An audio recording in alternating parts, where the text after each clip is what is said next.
നമ്മളുടെ ജീവിതത്തിൽ നാം പാലിക്കേണ്ട വളരെ കൊച്ചു കൊച്ചു നിസ്സാരമായ ചില ഉത്തരവാദിത്തങ്ങളുണ്ട്. കുഴപ്പമില്ല എന്ന് നാം ചിന്തിക്കുന്ന ഒരുപാട് കുഴപ്പങ്ങൾ നമ്മളുടെ കൂടെ കിടക്കുന്നുണ്ട്.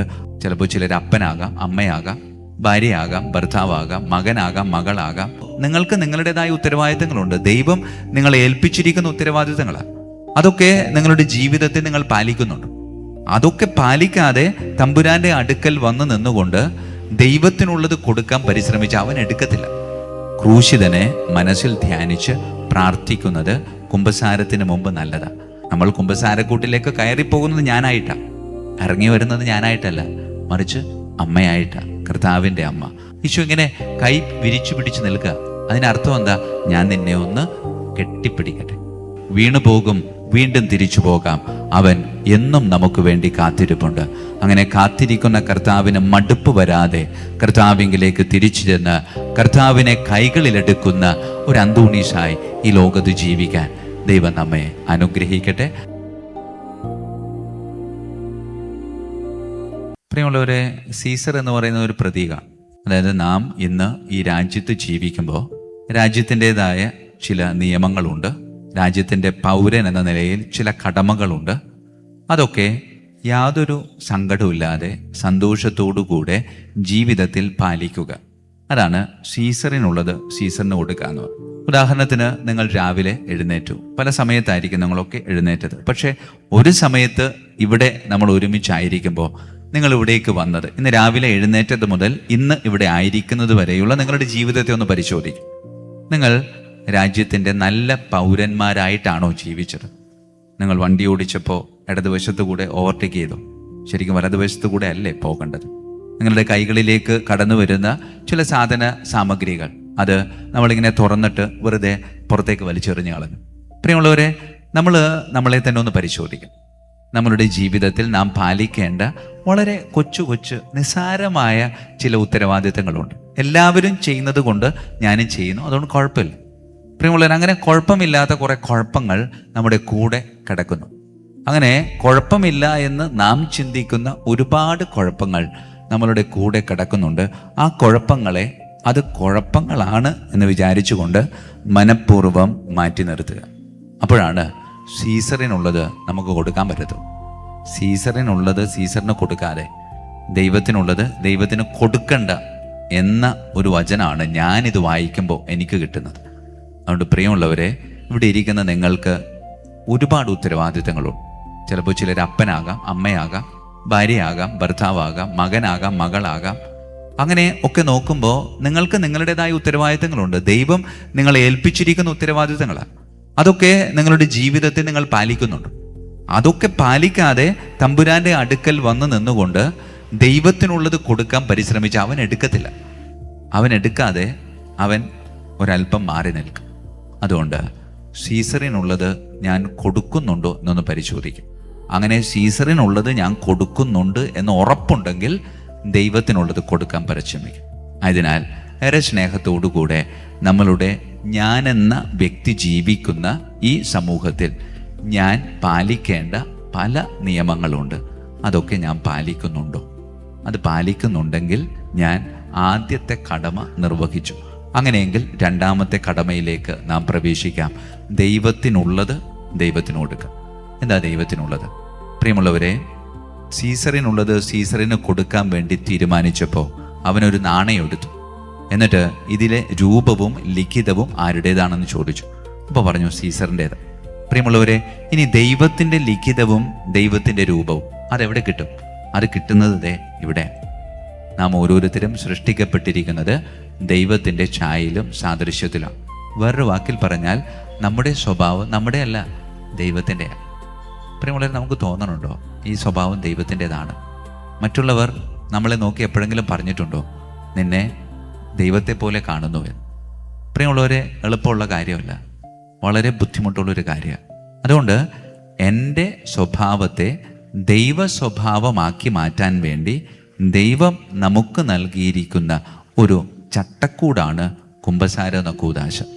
ഇന്ന് നാം തിരുനാൾ ആഘോഷിക്കാൻ വേണ്ടി ഒരുങ്ങുമ്പോൾ ഇന്നത്തെ ദിവസം പ്രത്യേകമായി തിരുനാളിന് ഒരുക്കമുള്ള കുമ്പസാര ദിനമെന്നാണ് നോട്ടീസിൽ എഴുതിയിരിക്കുന്നത്. അത് കണ്ടപ്പോൾ എനിക്ക് തോന്നിയ ഒരു ചിന്തയാണ്, പ്രിയമുള്ളവരെ, നല്ല കുമ്പസാരം നടത്തണം. കള്ളക്കുമ്പസാരവും പറ്റിക്കുന്ന കുമ്പസാരവും ഒക്കെ നമ്മുടെ കൂടെ ഉണ്ട്. വെറുതെ ഒരു പേരിന് കുമ്പസാരിക്കുന്നു, വീണ്ടും അതേ പാപം ചെയ്യുമെന്ന് ഞാൻ ഉറപ്പിച്ചിട്ടാണ് കുമ്പസാരിക്കുന്നത്. അതുകൊണ്ട് ഇതുവരെയുള്ള പാപങ്ങളിൽ നിന്ന് മോചനം, അങ്ങനെ ചിന്തിച്ചുകൊണ്ട് പശ്ചാത്താപമില്ലാതെയൊക്കെ നമ്മളിങ്ങനെ കുമ്പസാരിക്കാറുണ്ട്. പ്രിയമുള്ളവരെ, കുമ്പസാരിക്കുമ്പോൾ നമ്മൾ സൂക്ഷിക്കേണ്ട ഒരു പ്രായോഗികത, ഞാൻ സൂക്ഷിക്കാറുള്ള, നിങ്ങൾ സൂക്ഷിച്ചാൽ നല്ലതാകാൻ സാധ്യതയുള്ള ഒരു പ്രായോഗികത നിങ്ങളുടെ മുമ്പിലേക്ക് ഞാൻ സമർപ്പിക്കാൻ. കുമ്പസാരത്തിന് മുമ്പ് നമ്മളെ തന്നെ ഈശോയുടെ കുരിശിൻ്റെ മുമ്പിൽ കൊണ്ടുപോയി നിർത്തി ഒന്ന് പരിശോധിക്കണം.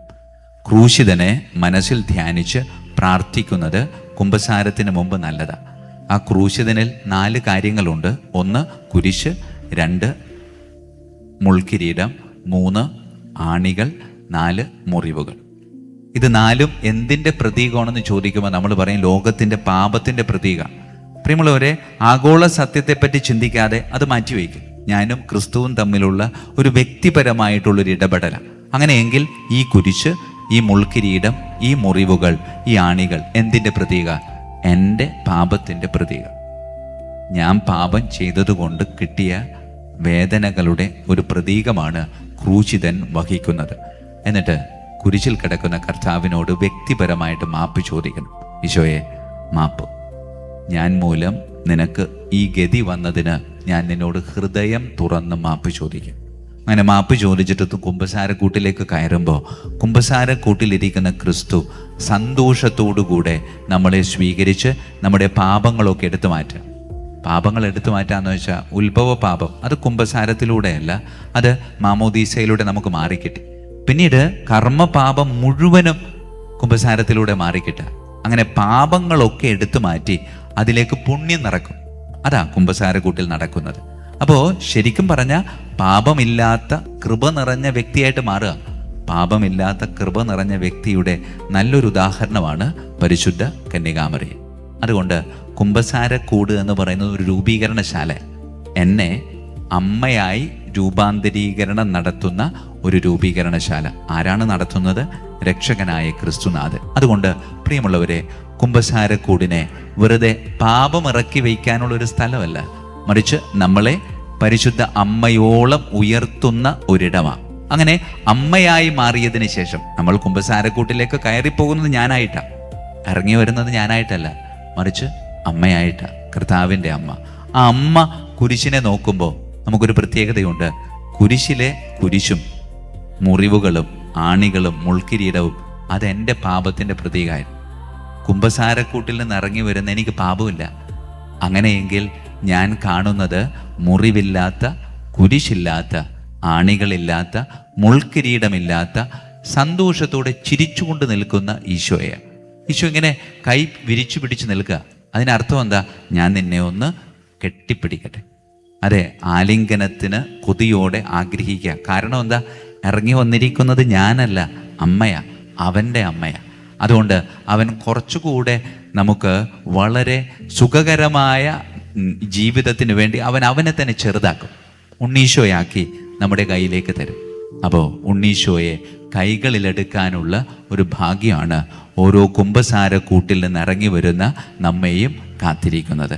പ്രിയമുള്ളവരെ, ഞാൻ എപ്പോഴും ഈ വിശുദ്ധ അന്തോണീസിൻ്റെ തിരുസ്വരൂപം കാണുമ്പോൾ, പ്രത്യേകിച്ച് കൊരട്ടിയിലെ വിശുദ്ധ അന്തോണീസിൻ്റെ തിരുസ്വരൂപം കാണുമ്പോൾ, ഈ അന്തോണീസ് പുണ്യാളൻ്റെ കയ്യിലിരിക്കുന്ന ഉണ്ണീശോയ്ക്ക് നമ്മളെ നോക്കാൻ നേരമില്ല.